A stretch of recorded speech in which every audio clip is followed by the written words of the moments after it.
India alliance को लगा बड़ा झटका। ममता के वार से कैसे बच पाएंगे राहुल? इंडिया अलायंस का सपना हो सकता है चूर। बिहार का टेंशन कम हुआ नहीं था कि बंगाल ने अपना फैसला सुना दिया। आपको जानकर हैरानी होगी कि बंगाल में खेला हुए 2 की शुरुआत कर दी ममता ने। विशेष सूत्रों से यह पता चला है कि ममता बनर्जी बंगाल में इंडिया अलायंस के साथ चुनाव नहीं लड़ रही है। आपको बता दें कि ममता बनर्जी इस बार 2024 इलेक्शन में इंडिया अलायंस से अपना पल्ला झाड़ते हुए खुद चुनाव लड़ने का फैसला कर लिया है। बस औपचारिक घोषणा बाकी है। ऐसे में देखने वाली बात होगी, क्या इंडिया अलायंस इस बार बंगाल में चुनावी अखाड़े में जोड़ आजमाएगी या नहीं। नमस्कार, मैं अभिषेक तिवारी।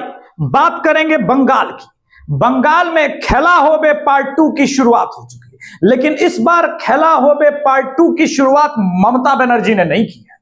ममता बनर्जी ने जब 2021 में 2 मई के बाद जो विधानसभा के चुनाव के रिजल्ट हुए थे, उसके बाद उत्पात हुआ था बंगाल में। एनएचआरसी के आंकड़े कहते हैं कि बंगाल में कानून का राज नहीं है, जिसका राज है उसका कानून चल रहा है। लेकिन जब 1 महीने पहले बंगाल में अमित शाह आए तो उन्होंने कहा, ममता दीदी मैं बंगाल में दोबारा वापस आ चुका हूं। अनुब्रत मंडल जैसे लोग जेल में हैं, तिहाड़ की हवा खा रहे हैं। तिहाड़ में अरविंद केजरीवाल के साथ लूडो और सांप सीढ़ी खेल रहे हैं। लेकिन अब क्या बदलाव हुआ, जो ममता बनर्जी ने खुद कहा कि पूरे देश में तो इंडिया अलायंस होगा, लेकिन बंगाल में तृणमूल कांग्रेस के साथ गठबंधन नहीं करेगी। अगर कांग्रेस के साथ गठबंधन नहीं करेगी तो ये जो आप मैप देख रहे हैं ना, जहां पे बंगाल है बिहार के नीचे, वहां कुछ जबरदस्त उथल पुथल है। बिहार में तो पहले ही बवाल कट रहा है पिछले 3 दिनों से, लेकिन अब बंगाल में भी इसकी शुरुआत हुई है। तो क्या बंगाल, बिहार, उत्तर प्रदेश के रास्ते जो दिल्ली पहुंचता है, प्रधानमंत्री वहां से सत्ता पे काबिज होते हैं, वो राह भारतीय जनता पार्टी के लिए, जो भारतीय जनता पार्टी के चाणक्य हैं अमित शाह, उन्होंने आसान कर दिया। उत्तर हां में है, इसमें कोई इफ और बट नहीं है। मैं आपको एक इंटरेस्टिंग बात बताता हूं। हुआ ये कि कुछ दिन पहले कलकत्ता हाईकोर्ट ने ममता बनर्जी सरकार को बुला के पूछा, ये बताइए इस एसएससी स्कैम में, बंगाल में जो एसएससी स्कैम हुआ है, उसमें किसका हाथ है। ममता बनर्जी को मानना पड़ा, क्योंकि अनुब्रत मंडल जैसे लोग पहले ही जेल में हैं, ईडी के रडार पे है। आपको पता है, न केवल पैसे पकड़े गए थे, बल्कि एक और नेता हैं जिनके पास के, उनकी गर्लफ्रेंड के पास से ज्वेलरी भी पकड़े गए थे, वो भी तिहाड़ में है। ऐसे में ईडी की आंच जो है वो अभिषेक बनर्जी पे बहुत तेज बैठ रही है, और अभिषेक बनर्जी को बचाना है। तो क्या अभिषेक बनर्जी को बचाने के लिए कांग्रेस की बलि देने को तैयार है ममता बनर्जी? इसका भी उत्तर बंगाल की राजनीति में छुपा हुआ है। 3 दिन पहले भी अमित शाह अचानक रात को 8 बजे बंगाल पहुंचे। शुभेंदु अधिकारी, दिलीप घोष जैसे नेता अचानक उनके पास पहुंचे। उन दोनों को कहा गया, ये बहुत विश्वसनीय सूत्रों के हवाले से मैं आपको बता रहा हूं, उन दोनों को साफ साफ निर्देश दिया गया कि आप वर्धमान, दुर्गापुर, 24 परगना, उत्तर 24 परगना, दक्षिण परगना, इन सब में अपना पहचान, अपने लोगों के बीच, अपने कैडर के बीच जाइए। अब समय कम है, लोकसभा का बिगुल फूका जा चुका है, और इस महाभारत में भारतीय जनता पार्टी को बंगाल से 25 सीटें जीतनी है। हम इस एपिसोड में नहीं तो आगे आने वाले एपिसोड में, क्योंकि द अभिषेक तिवारी शो का कोलैबोरेशन हुआ है खबर फर्स्ट के साथ। बिहार का लड़का है, नया लड़का है, और ग्राउंड रिपोर्टिंग ये हमारे साथ करेंगे बंगाल में और बिहार में। तो खबर फर्स्ट चैनल के साथ अभिषेक तिवारी को आप देखेंगे दोनों चैनल पे, द अभिषेक तिवारी शो में और खबर फर्स्ट में। ये मैं स्पेशल एनालिसिस और राजनीति के विश्लेषण 2024 के चुनाव के संदर्भ में करूंगा। जब हम बंगाल के ओपिनियन पोल को करेंगे, तब समझेंगे कि खेला होबे पार्ट 2 की शुरुआत कहां से हुई है। नरेंद्र मोदी ने अमित शाह को स्पष्ट रूप से संदेश दिया है कि किसी भी कीमत पे, at any how, at any cost, Bengal में तृणमूल कांग्रेस के किले को नस्ते नाबूद करना है। तो कैसे करेंगे अमित शाह, यह तो समझना पड़ेगा। क्या भारतीय जनता पार्टी के कैडर में बंगाल के अंदर उतनी ताकत है?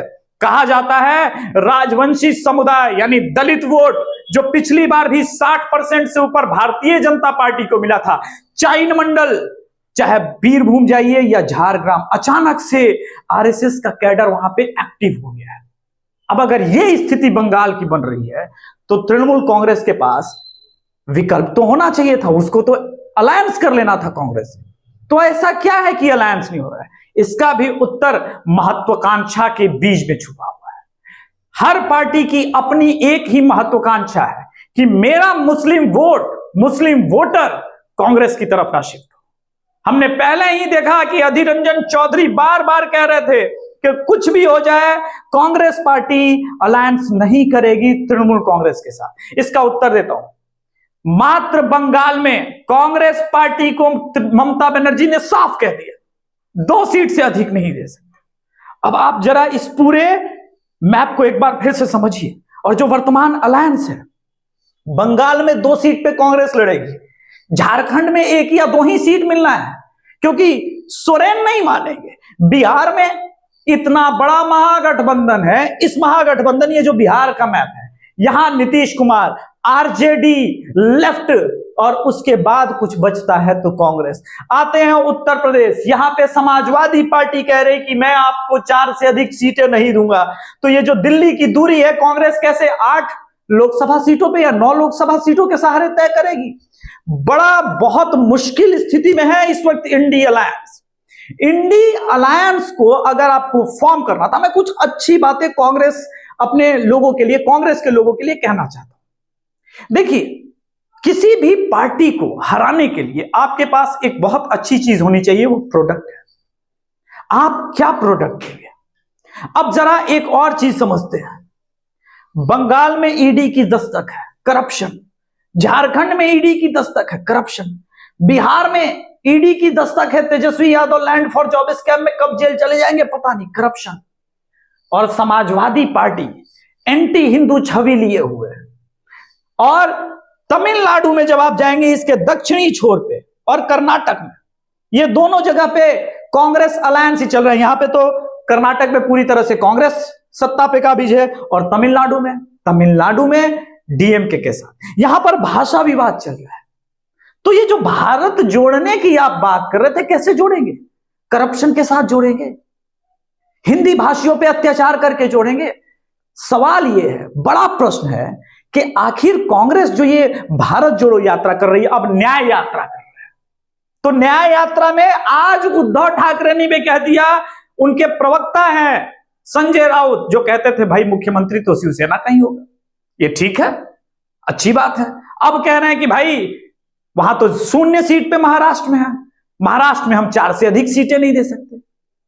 तो ममता बनर्जी ने जो बंगाल में खेला होबे किया, उसका अब परिणाम यह है कि पूरे भारत में इंडी अलायंस दरक रहा है। पूरे भारत में इंडी अलायंस अब समाप्त होने के कगार पे है, और बचा क्या?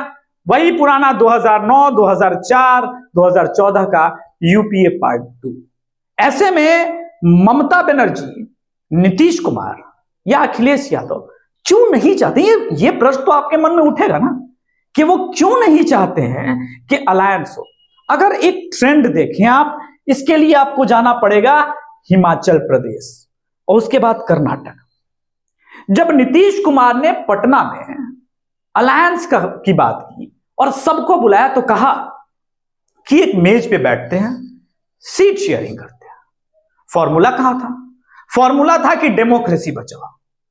यहां तो डेमोक्रेसी के बजाय सत्ता बचाने की लड़ाई है। फिलहाल तो जदयू को अपने पार्टी बचाने के लाले पड़ रहे हैं। ऐसे में कैसे बदलेंगे आप?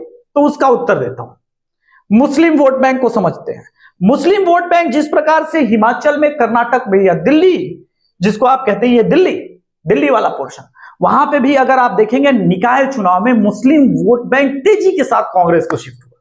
ममता बनर्जी ये रिस्क ही नहीं लेना चाहती है कि 2024 के बहाने जो 2026 में बंगाल में चुनाव होने वाला है वहां पर मुस्लिम वोट बैंक कांग्रेस की तरफ शिफ्ट हो, क्योंकि मुस्लिम वोट बैंक अगर कांग्रेस की तरफ शिफ्ट हुआ इसका मतलब तृणमूल कांग्रेस की भी सत्ता से विदाई हो सकती है 2026 में। तो ममता बनर्जी के लिए 2024 वेस्ट बंगाल में अब कोई मायने नहीं रखता, क्योंकि सारे ओपिनियन पोल ये साफ इंगित कर रहे हैं कि बीजेपी एक बार फिर से पूर्ण बहुमत की अकेले सरकार बनाएगी। एनडीए को तो कुछ लोग 350 तक सीटें दे रहे हैं। यानी अब 2024 का लोकसभा चुनाव सिर्फ एक फ्रेंडली मैच, एक वैसी डेड पिच पे जहां पे व्हाइट बॉल पे क्रिकेट मैच हो रहा है, न स्विंग है न कुछ अनएक्सपेक्टेड ऐसी चीजें होने जा रही है जहां से 2024 का रास्ता विपक्ष दिल्ली की तरफ लेके जाए।